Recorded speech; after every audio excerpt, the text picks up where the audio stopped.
Hey guys, I haven't been posting for a while due to a certain situation that I'm in at the moment, but it seems like a few of you want an update um, about basically Pokemon, and it's been an interesting year actually since last year. Obviously, we've had a global pandemic which has changed everything. Um, from the way we buy things. We're gonna have potentially recession coming up, so it changes quite a lot of how we look at money and financing. And in my next video, I'm gonna do a quick update on the things that I'm gonna be investing in Pokemon. So make sure you check out that. So I thought I'd do a couple of updates in terms of what's happening in the marketplace right now. Mostly, if you on my channel, you've probably seen that you came because of this card in particular. Again, I'm still seeing people asking for £1,000 for this card. One listing recently was for £300. Guys, this just is not worth it. A sealed version of this card that came from the theme deck sold for around about £20-25, and that was sealed, so it was almost mint in that sense. So again, the value isn't there, so be careful, guys. One person asked about the difference between shadowless and shadow. Basically this here, this line across here, this sort of grey border, blacky grey border, that means that this is shadowed and not shadowless. Just bear with me a second. I will see if I've got some. I think I have some shadowless in this folder. Let me have a quick look.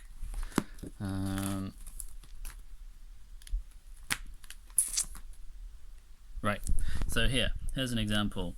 You see there is no border here. There is no border around this card, and you'll find that this is a slightly lighter colour than Charmeleon in base set. Let me just. Sorry, I've got tons of folders here, guys, and just seeing if I can find. So I don't have a Charmeleon, but I have a Charmander. So you see, it's a lot darker red than the original shadowless version.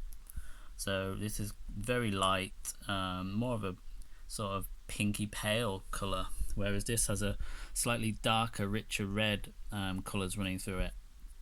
So that's how you can identify is the border here and the actual colours itself. So we have Ivysaur as well there. Again, there's a Bulbasaur for comparison, so you can see it's such a lighter green, whereas this has really got a really dark tint to it. So yeah, sorry, that's a bit of a tangent there, but yeah, again, guys, just be careful when buying Pokemon cards online that you're not overpaying for what their cards are actually worth. Now, since the beginning of the year, Pokemon has started to take off quite a lot, especially these old Wizard of the Coast Pokemon cards. The price has started to climb ever so slightly. So originally in my previous video last year, these cards were fetching anywhere between £5 to £10 UK.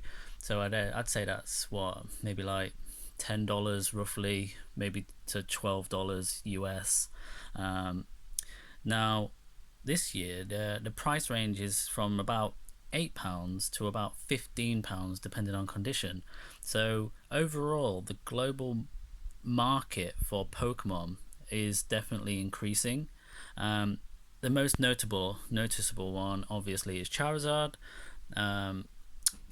They've gone from £120 roughly for a nice clean card to anywhere between £150 to £170, so £170 for a Charizard. Now, again, Blastoise has gone from, originally I was buying these at like £20 last year. it's just skyrocketed to about 50 to 60 pounds per card, depending on condition. Again, Venusaur, I was picking them up for between 25 to 30 pounds. They're roughly between 40 45 pounds at the moment, depending on condition and basically who's buying. Again, most of these cards are starting to increase in value, a couple of pounds here or there.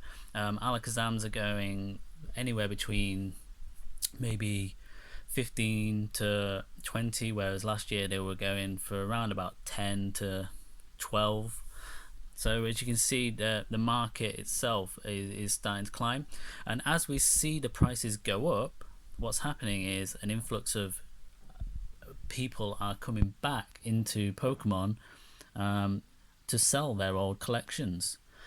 People like me, for example, when I was a child, I collected Pokemon. That's how I started collecting, and then I got back into it over the years, and then you fall out of it and then come back in again. These people had these collections years ago and now suddenly back. And they're selling the cards because they've seen the prices these cards are fetching. For example, we've got some more Venusaurs here, Clefairy. I was picking these, most of these cards I was picking up for anywhere between £2 to £5 a couple of years ago. And as they've increased in price, which is normal, inflation, prices go up. Now we're seeing a huge resurgence. For example, these Raichus up here. Recently been looking around and they're fetching between £15 to £20 each, and I must have paid about £7 each for those at the time. So as you can see, there's quite a growth happening in Pokemon right now. Now it could be related to the ongoing pandemic, where people are trying to make money because they've either been furloughed or lost their jobs. They might be in financial trouble, so they're selling their Pokemon cards. People are asking more for them to try and make as much money out of them as possible, and then other people are looking at those prices and going, well, if they're selling them for that price, I'm going to put mine for that price. So then that increases the value overall. If nobody sells below that, it only pushes the prices up. It's basic economics, really. So overall, if you've got some base stuff, keep hold of it for now, until after this whole pandemic, maybe towards the end of the year, and see where the market actually settles, because we don't really know whether or not these prices will stay inflated or not. Most of these people might be purchasing these cards at these values because of extra income, so government grants, furlough scheme. They might be on mortgage holidays, rent holidays, and they feel like they've got a bit of extra cash lying around, and they're buying them up. For example, in the US, people were given that $1,200 paycheck as a stimulus check. Most people went out and just wasted that because some people didn't need it. Some people invested it. Some people just bought whatever the hell they liked because they could. Now they don't have that check anymore and the money's gone, and they're waiting for another stimulus check to help them out. But that increase in purchasing has kind of pushed prices up of certain products. I'm not saying that's directly affecting Pokemon, but Pokemon has seen a huge increase since the pandemic started, in terms of volume of sales and the prices that they're selling for. So quickly just have a quick look through this folder, just show you what's going on in terms of the cards. Base set itself seems to be the one that's increasing the most, but a lot of these Fossil Jungle Team Rocket sets, they're starting to increase. For example, one of the craziest ones I've seen so far increase is this card, which is the Dark Charizard. Now all Charizards are popular. They always have been and always will be. One of the favorites from the show, from the original base set. Dark Charizard is a huge investment. Well, it wasn't a huge investment, should I say.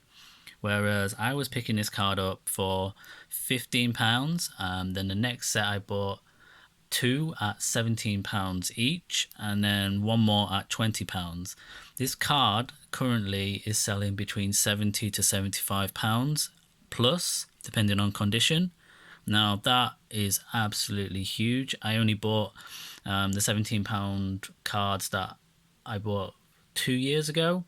So as you can see, that's a huge increase.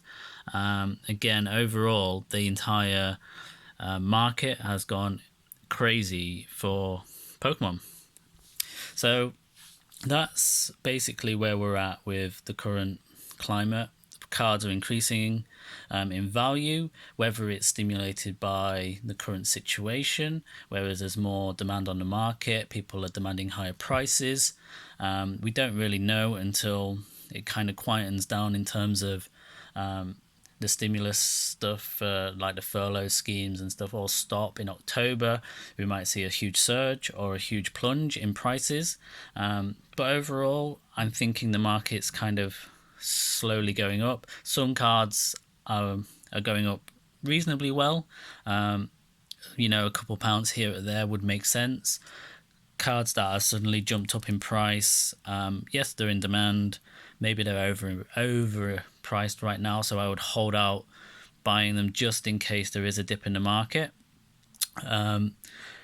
Because I wouldn't be buying Dark Charizards for £70 to £80 per card. It just seems outrageous. Base set Charizard, I'd pay anywhere between £120 to £130 right now for a decent clean card. I wouldn't pay much above that for now, just based on the current situation and how I've seen the prices inflate over time. This is base set 2. I'm going to talk about this in my next video. And then I think that's pretty much covers this sort of, I'd say, short update, but we're nearly 12 minutes in now. So thanks for watching, guys. I will see you in the next video. We're going to talk about investing in Pokemon, what to look out for, and what's really coming up next.